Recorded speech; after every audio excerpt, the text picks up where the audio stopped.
guys. This is my week 2 discussion on the difference between a 504 plan and I guess an IEP. I'll be looking over here. I wrote my script. So, yeah.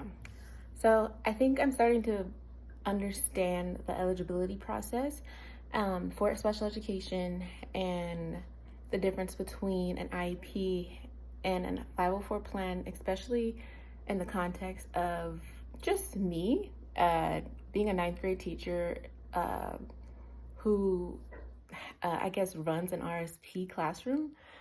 Um, I am a new teacher, so I'm still learning a lot. I'm still learning the process through everything in general, being in special education. Oh my goodness. Sorry. Um, and I guess I haven't gone through the full IEP process from start to finish yet. So I haven't had the chance but I have had the chance to observe a lot of teachers in meetings and just getting to talk to my my coworkers and like just the process and like what do they do, um, and they've been able to tell me, and I guess it's just in general it happens to go with the IDEA, and there is, I guess, a three-part process, and it's broken into 13 categories. Um, and I guess that, sorry, I was looking at my notes. So I guess that there is a three-part requirement, and the students need to qualify under one of the 13 categories. Um, there has to be a gap between their potential and how they're doing academically, and then they have to actually need a special education service. So in order to have access to the general curriculum, the last part especially, um, I think this in general, this made me think about, I guess, just the educational benefits. Um, in general, it's not necessarily just the diagnosis itself. It's definitely, it's not a label. It's more to it than that, if that makes sense. So as an RSP teacher, I deal with a lot of kids. And so I'm working with students who already have IEPs. They've already gone through the process. So I get to see the outcome of the process more than the start of it. So I've learned just from hearing how my coworkers have handled these evaluations. I guess just getting to work with the families, it's sometimes hard. More so on the family's part because sometimes they don't want to hear it and the decisions, it can get messy. And it's not always easy. One of the stories though that stuck with me was one of my coworkers. I guess one of their students had a 504 plan or was given a 504 plan because they didn't qualify for the service of an IEP, but they could tell that the student needed some type of support and that they were struggling within the classroom setting.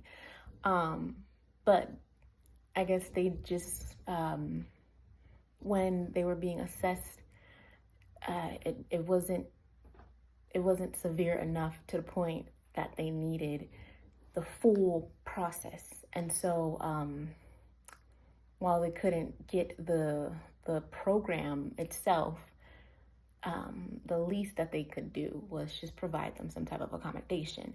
And so what the kid was given was just, some extra time, graphic organizers, being able to go to another classroom, and just little tiny things like that.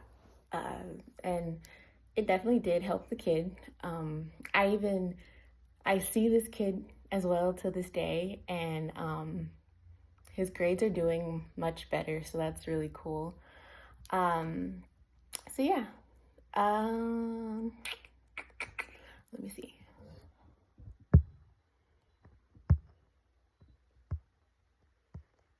Sorry.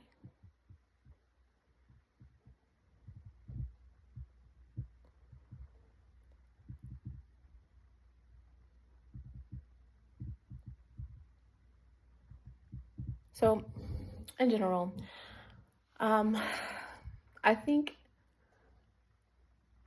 I think all of this has really helped me to understand um, just the difference between the two. So, an IEP involves goals. It's more in depth. Um, it has services and specialized specialized instruction. So there, it's like pull out, pull in. While a 504 plan is just, it's more about making the accommodations. So it's within a general education classroom setting. They're not being pulled out. And they have all gen ed classes. And it's kind of like a watch and consult kind of thing.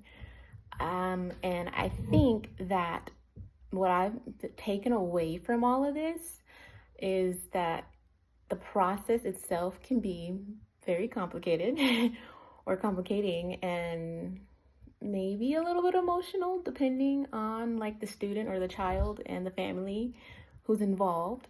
It could get messy, but not all the time. Um, I think that the families and even the teachers, I think we're all trying our best.